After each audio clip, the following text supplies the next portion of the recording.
Hey, un investissement d'une pièce, quelques minutes de ton temps pour réaliser des dizaines de milliers de dollars de profit par année.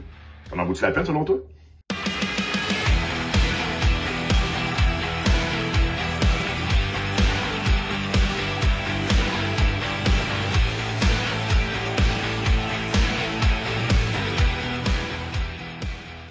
Hey, qu'est-ce que je veux dire par là? C'est qu'il y a tellement de stratégies. Tu sais, le monde se casse le bessic à faire des stratégies de prospection.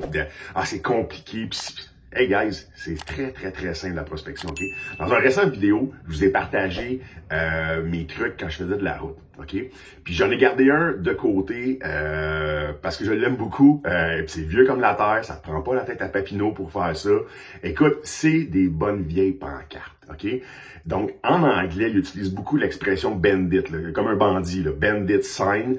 Donc, allez écrire bandit sign sur Internet, vous allez voir, il y a beaucoup de bons stock qui se fait aux États-Unis, avec des fois des touches un peu plus sérieuses, des touches un peu plus humoristiques.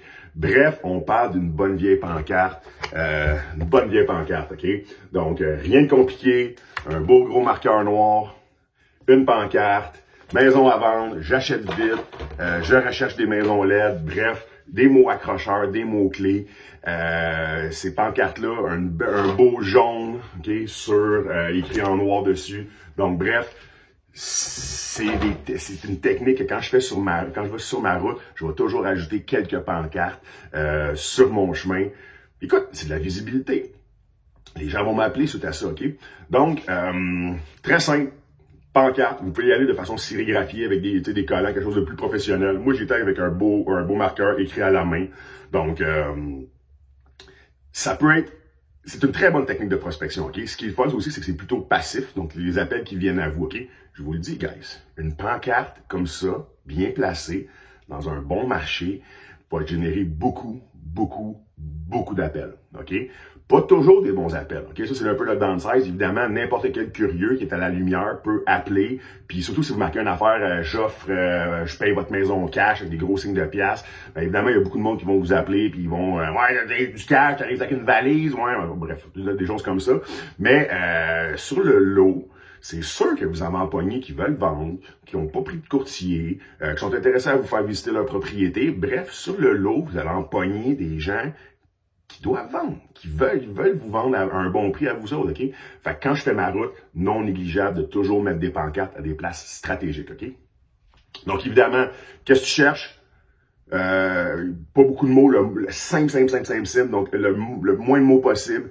Maison à vendre, maison à acheter, vendre ta maison vite et le call to action, ton numéro de téléphone. Ou ça peut être un site web aussi. Moi, j'ai toujours préféré mon numéro de téléphone, mais un call to action, soit ton site web ou soit un numéro de téléphone. Si c'est ton numéro de téléphone, guys, faut répondre. OK? Tu peux pas mettre un numéro de téléphone quelque part puis ne pas répondre ou laisser sonner plusieurs coups avant de répondre. Pas très professionnel. Donc, maintenant, où on place ça, ces pancartes-là? Idéalement, il faut que ça soit achalandé le plus possible. Donc, placer ça à un carrefour, s'il y a des lumières, sur un artère qui passe beaucoup. Évidemment, c'est le best pour avoir un plus gros volume. Donc, j'ai utilisé à quelques reprises sur la rive-sud le boulevard Tachereau, le boulevard la 112 aussi, qui traverse Saint-Hubert. Bref, des artères où il y a beaucoup de gens qui passent. Donc, ça, c'est le best. Après ça, où placer la pancarte? Bon, en fait, je vais adresser le 3 et le 4e point, ils sont un peu ensemble, OK? Est-ce que c'est légal de faire ça?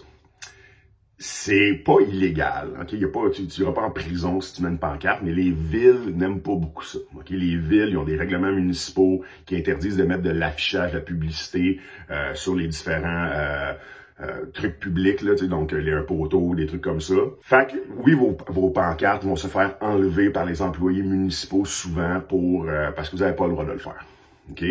Mais ça, faut.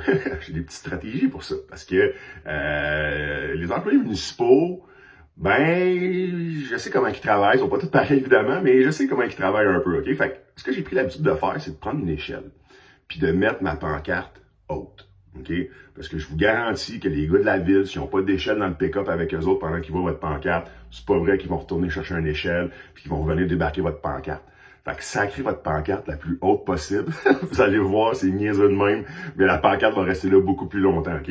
Mes amis, votre pancarte haute, mais dans le même ordre d'idée, mettez donc votre pancarte un vendredi, OK? Fait que si vous mettez votre pancarte le jeudi ou le vendredi, ben, elle risque de rester tout le week-end. Parce que, guess what? Ben, les employés municipaux travaillent pas la fin de semaine ou travaillent moins, en tout cas. Donc, vous avez beaucoup plus de chances que votre pancarte reste là longtemps. On pousse l'idée encore plus loin, les fins de semaine, les longues fins de semaine fériées comme la Saint-Jean, comme la Pâques, comme la fête du travail, comme le 1er juillet, la fête du Canada. Ben, c'est des longues fins de semaine. OK? Fait que vos pancartes vont rester là plus longtemps parce que les employés municipaux vont soit être en congé le vendredi et ou le lundi. Bref, ça fait que votre pancarte va rester là beaucoup plus longtemps avant qu'elle se fasse enlever. OK? Donc, ça, c'est des petits trucs que j'utilise. Donc, un endroit voyant. Ou, évidemment, si vous avez un quartier résidentiel, mais que c'est vraiment là que vous voulez cibler, mais vous pouvez mettre une pancarte dans un quartier résidentiel. Évidemment, il va y avoir beaucoup moins d'appels. Mais évidemment, les gens qui vont vous appeler, ils risquent d'habiter ce quartier-là et donc d'être des très bons leads pour vous. Donc, et je préfère aussi, dans le but de la légalité, puis de ne pas me faire pogner, mais je n'utiliserai pas nécessairement mon numéro personnel sur la pancarte. Je vais utiliser un numéro virtuel, un numéro qu'on peut trouver en ligne, là, donc plusieurs applications qui peuvent vous fournir des numéros.